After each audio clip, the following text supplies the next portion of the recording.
Dominique, avec cette recette, ça va Avec des beignets d'huîtres sauce tartare. pour combien de personnes? 2 personnes. Pour ces beignets, on sert une sauce tartare avec. Alors on prend de la mayonnaise. Une mayonnaise classique, Combien à peu près 50 grammes. Ensuite, on va rajouter les capres.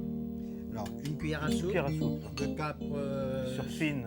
enfin un peu haché. Ensuite, les herbes. Alors c'est du persil haché, Persil plat. haché concassé. Concassé, ça veut dire haché grossièrement. Haché grossièrement. Une cuillère à soupe Une cuillère à d'oignon soupe. et une cuillère à soupe de cornichons cornichons. hachés. Là, on va mélanger donc le tout. On ne met pas de sel volontairement parce qu'on ne sait jamais à l'avance quelle est la teneur de sel dans l'huître. Il est plus facile d'en rajouter par la suite, mais pour l'instant, j'en mets pas. Voilà, on va réserver la sauce tartare qui servira d'accompagnement. On s'en servira tout à l'heure. Qui dit panée dit anglaise. Tout à fait. Alors l'anglaise, ce sont des œufs entiers battus avec de l'huile et du poivre, Du moulin. une pointe de sel. Non, Et là, pas de toujours, sel. toujours pas de sel. Alors on prend 3 œufs entiers, 3 œufs entiers dans lesquels on va ajouter une cuillère d'huile d'arachide une cuillère à soupe d'huile d'arachide, et ensuite 2-3 tours de moulin à poivre. Alors, on remue exactement comme si on voulait faire une omelette. Alors, on évite de trop les battre, car en les battant trop, ça peut donner un effet de souffle à la cuisson. donc il ne faut pas trop mélanger. Donc, juste mélanger de façon que ce soit bien homogène, pas plus. Dominique, pour les beignets d'huîtres, il faut prendre des huîtres creuses de préférence. Des huîtres creuses, oui, parce que je la trouve beaucoup plus enrobée, beaucoup plus grasse, moelleuse. Alors on en met 6 par personne, 6 par personne. c'est-à-dire là nous en avons 12. On a ouvert les huîtres. Nous les avons surtout bien égouttées pour enlever l'eau, parce que nous allons les passer dans l'huile de friture.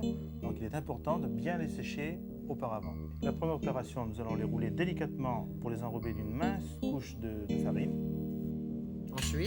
Ensuite, nous les passerons dans l'anglaise et pour terminer, les enrober de mie de pain. Il n'est pas nécessaire de trop mettre de farine. C'est simplement pour donner une petite pellicule qui donnera le croustillant tout à l'heure. On les passe dans l'anglaise. Dans l'anglaise. Et là, on les enrobe dans la mie de pain. Et on les met sur une grille Sur une ou petite sur un grille. plat. Voilà. Sur une grille de préférence qui nous fait enlever l'excédent de mie de pain. Et là, on répète l'opération successivement. Dominique, il ne reste plus qu'à frire les huîtres. Oui, nous allons les plonger donc dans l'huile chaude, De l'huile d'arachide, de l'huile d'arachide, extrêmement donc chaude pour saisir l'huile. 160 degrés, 180. 160, 180. On les pose une à une.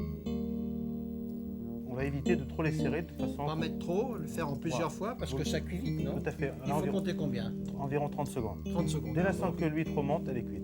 Il faut qu'elle soit quand même un petit peu dorée. Un tout petit peu dorée. Voilà. On va les enlever délicatement. Et on les dépose tout de suite sur un papier absorbant. Oui, sur un papier absorbant de façon d'enlever l'excédent d'huile. Et on continue? On continue.